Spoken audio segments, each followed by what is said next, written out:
Just a few years ago, Sean Rash was the next great thing in bowling, but he hasn't celebrated a title since '07. Back on 2010, baby, live, PBA.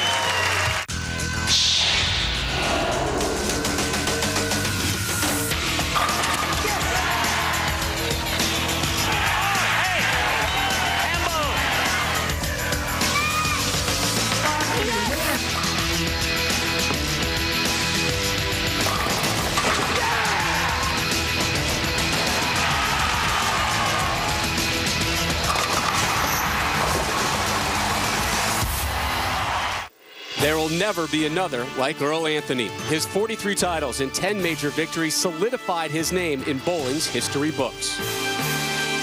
Anthony.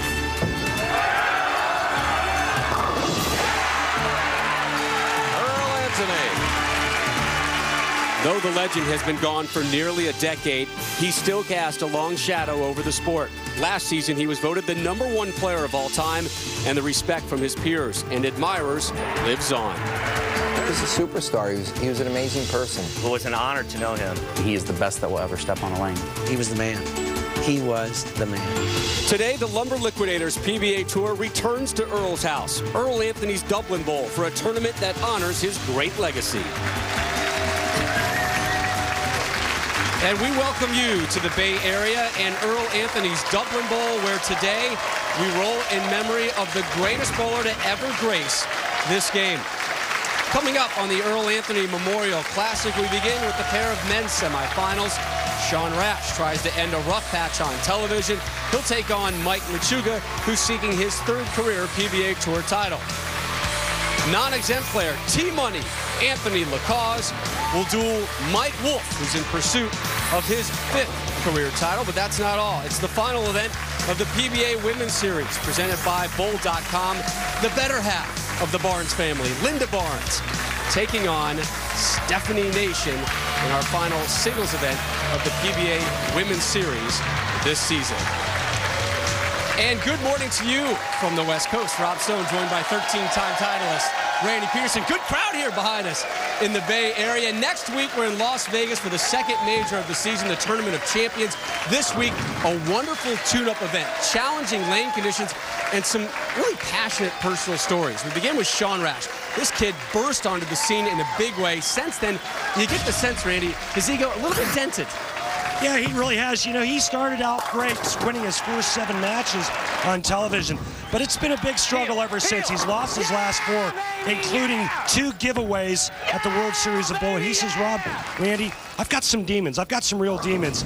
He says, all I want to do is go out and prove to everyone that I'm still a great player out here. You know, with a win today, he can exercise a lot of those demons. Yeah, he says he's bowling with a little bit of a chip this week on his shoulder. Speaking of bowling with a chip on your shoulder, how about Anthony Lacause, a non-exempt bowler? So every week he has to go through the tour qualifying rounds just to roll with the big boys, just to get a chance to be on TV. You get the sense this kid belongs. Well, he really does. You know, he's no flash in the pan, making his 2nd telecast in as many years in a very young career. He beat the #1 seed of this event, Tommy Jones, to make it to the telecast. Took Tommy Jones in 7 games. You know, he's got game, but the other thing that I really like about Anthony Lacause is I think he's got the attitude to win out here. He said, you know what? I respect everyone out here, but I fear no one. He also said, I'll see you guys next week at the TOC. A win here by Lacause. He is invited to the Tournament of Champions. We take a look at today's bracket, and we begin with Sean Rash, who fought through Jason Belmonte in the round of 8. Ryan Schaefer falling to Machuga. Tommy Jones losing to Lacause, and Mike Wolf shutting out Stevie Weber. All of those in the quarterfinals. He owns 2 Lumber Liquidators PBA Tour titles and 1 PBA Regional title from Erie, PA. Please welcome Choogs, Michael Machuga.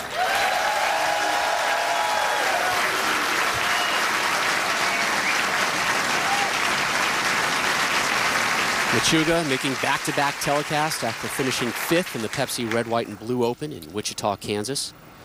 Won last year's Chameleon Championship in Taylor, Michigan.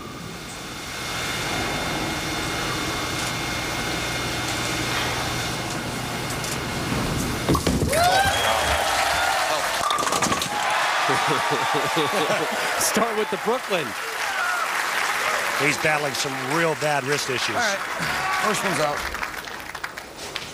A four-time winner, including one major at the 2007 USBC Masters, and a four-time member of Team USA from Wichita, Kansas.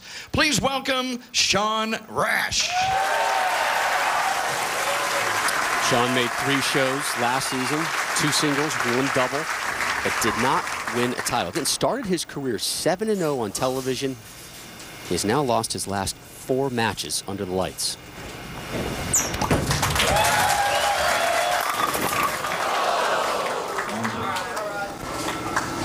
Boy, and sometimes the sport of bowling can be cruel. Mike Machuga throws a bad shot, gets away with the Brooklyn. Sean Rash comes back, throws a really good shot, only to leave a solid 9. But his last 2 outings were, I think, the turning point with Sean's attitude. Where have we seen that before? Issues at the World Series of Bowling earlier this season at the Chameleon Championship. How do you do that?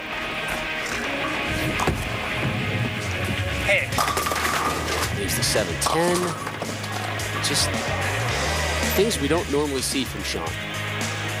And he opens up by missing the 9-pin and has an open frame in the first. Here he is in the second. Finds the pocket, drops them all. Good bounce back ball from Rash. Well, you really got to ask yourself what's going through Sean Rash's mind when he steps up and whiffs another single pin spare on television. He said, you know, I'm having problems staying focused, being confident, having fun out on the lanes. I'm too busy trying to prove people wrong. Too busy bowling with that chip on his shoulder. These are direct quotes from Sean. Here's Machuga, went Brooklyn in the first. Still a little heavy on that one. Leaves the 6-10. When this oil pattern this week played predominantly in because of the amount of hook in the center part of the lane, there was a couple of players like Mike Wolf, Mike Machuga that did try to chase it a little bit farther right. The majority of the players played in.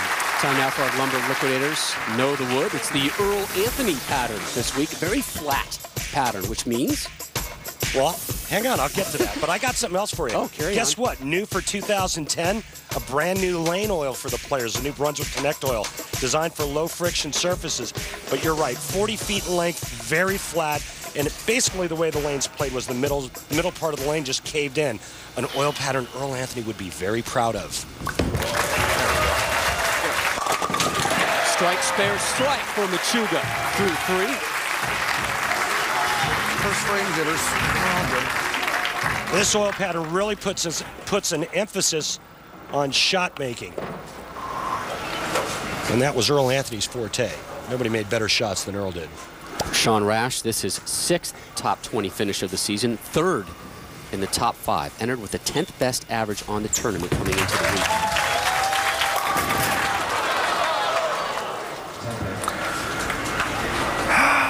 Well, all 3 balls in the pocket. Stone 9, the first frame on the right lane.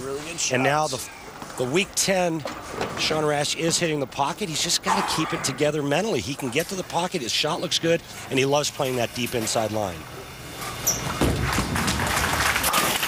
Takes care of that single spare. Won this tournament when it was held in Medford, Oregon during the 06-07 season. You know, Rob, it's one thing to lose on television or get beat when your opponent just outbowls you. It's another to give them away by missing spares, by making bad shots, by throwing away count. That's what's happened to Sean Rash his last 2 times out.